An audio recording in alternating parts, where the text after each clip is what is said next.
It's officially Alabama week for the Tennessee football team. Alongside Patrick Brown, I'm Ryan Callahan on this Go Vols 24/7 No-Huddle.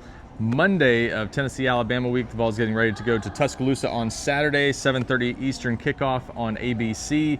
Big national stage for an important game between two teams ranked in the top 11 in the AP poll after Tennessee's win over Arkansas on Saturday. And Patrick, obviously a lot to talk about Alabama and the quality opponent Tennessee's facing. You got Ty Simpson, a familiar guy, former in-state target for Tennessee that the Vols missed out on in the recruiting battle a few years ago. Waits his turn, gets to play, and now he's thrown one interception through 6 games. So Alabama off to a good start. Ty Simpson getting some Heisman hype and things like that, and a tough task at least for Tennessee with a mobile quarterback that's not making a lot of mistakes. Yeah, Alabama hasn't scored. They scored 30 points or more twice, and that was against Wisconsin, who just gave up 37 to Iowa, who doesn't play offense, and then 30 to Vanderbilt, who with a touchdown run in the last 30 seconds to cover. So yeah, Alabama's being a little bit more, I think, ball control. I think they have like 34 minutes average time of possession. Ball control without a great run game, which is an interesting combination. Yeah, but you're playing a hot quarterback that is playing really well. That's true. And Tennessee's defense has some issues right now. They're doing some good things. They're generating takeaways. They're getting sacks. They're not getting off the field on third down very well, particularly on third and long. Josh Heupel said it's kind of pointed to execution and just, they got to do some things better. The run defense, it's kind of the same thing, but it's never just really one issue, right? Sometimes on third down, you're giving up scrambles with the quarterback because maybe your lanes aren't great. Maybe you're in zone and you're just not a great zone team. Right. Run defense, you go back to some of the big runs that Arkansas had. There's just guys not in the gap, or maybe they're a step late to get to a gap and they get blocked. I mean, missed tackles were an issue. So there's a lot of things that they've got to shore up. Jalen McMurray talked about just having more trust and everybody just doing their job and worrying about what they have to do.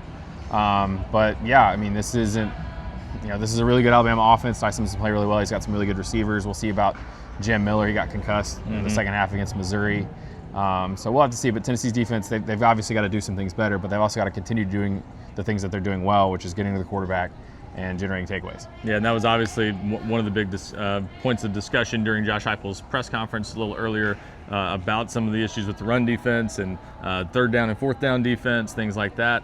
They've got to clean up some of that, and you kind of addressed some of the stuff they've got to do better. But tough task going on the road against Alabama and doing those things, and they've found themselves in close games one way or another. Each of the SEC games they've played so far, and potentially in for another one. I've seen some computer models that have this projected as a. Alabama's played close games too. I mean, they beat Georgia by 3. They beat Missouri by 3.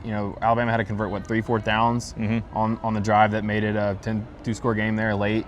The Georgia game, what if Georgia kicks a field goal instead of going for a 4th down there and a 3-point game early in the 4th quarter? Yep. The Vanderbilt game was down to the wire. What if Vanderbilt doesn't have 2 red zone turnovers in that game? I mean, that makes me think this will be another close game, and these teams are maybe more evenly matched than maybe a lot of people think, just because they're 2 flawed teams, or at least incomplete teams. So, but they're teams with a lot of talent. Obviously, Alabama's at home. And they played well. They won 5 in a row after the humiliating loss to Florida State. So, it could be another close game. That's just how it's going to be in this league. You mentioned the Jam Miller injury. DeSean Bishop obviously was banged up in Saturday's game. Josh Heupel said he feels like he'll be able to go in this game. We'll see exactly what that means, what his role is, what they say on the injury report throughout the week. But that's pretty good news on the surface if he is back for this game. Yeah, Alabama's given up some long runs this season. They've had some issues in run defense. They're better. I think they're pretty highly ranked in terms of pass defense, in terms of yards allowed. So having DeSean Bishop able to go would be huge for Tennessee.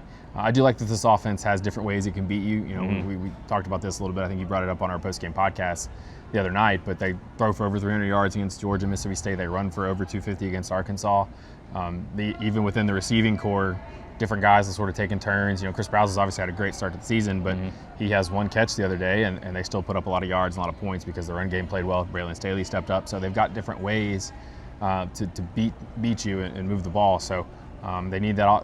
Offensively, they need to cut down on some things that are costing them points, but they should be able to go and move the football and put up some points against Alabama, which they're probably going to have to with the way the defense is playing right now. And one interesting twist Saturday was Tennessee, using some different combinations on the offensive line. Josh Heupel was asked about William Satterwhite getting some time at center, David Sanders rotating in at tackle. They made it work. You don't see that a lot, but Tennessee might, going forward, it might be a 7-man offensive line with kind of some different combinations throughout the game. Jesse Perry talked today. He didn't sound like he's imminently moving to guard. Yeah. So, and that could be because Pendleton and Perry were a little banged up at the end of Mississippi State game with some ankles. We saw Pendleton and Boot over the open date. So maybe they were trying to take a little bit of the workload off those guys, and probably Satterwhite, and certainly in the case of Sanders, who's still kind of working his way back from the injury, those guys have probably earned some of that playing time as well. And Heupel said that they're pretty pleased with what those guys did. Satterwhite had to handle Arkansas sort of changing some things with their defensive front and things like that, and obviously Sanders, you didn't hear his name called really, so that's always a good sign as an offensive lineman. And Tennessee, plenty of things to get ready for this week. Heading to Alabama, Tennessee has not won there since 2003. Big test ahead for the Vols. They opened as a little more than a touchdown underdog on Sunday. We'll see where that line moves this week. I could see that one getting a little bit closer, as you said, with people expecting a close game. The SEC also released the kickoff times for this next week's games. Tennessee's game at Kentucky was already set to be a night game. It is what's the 7:45 SEC Network. SEC Network. So Tennessee pulling up that network. It'll probably be cold. Yes, always a safe bet in Lexington, but Tennessee, lots of SEC Network games so far. It's the third or fourth, I think, already this season. But another night game at Kroger Field next week as Tennessee gets ready for Alabama, and then another road trip on the heels of that one next week. For Patrick Brown, I'm Ryan Callahan. This is Vols 24/7 No Huddle.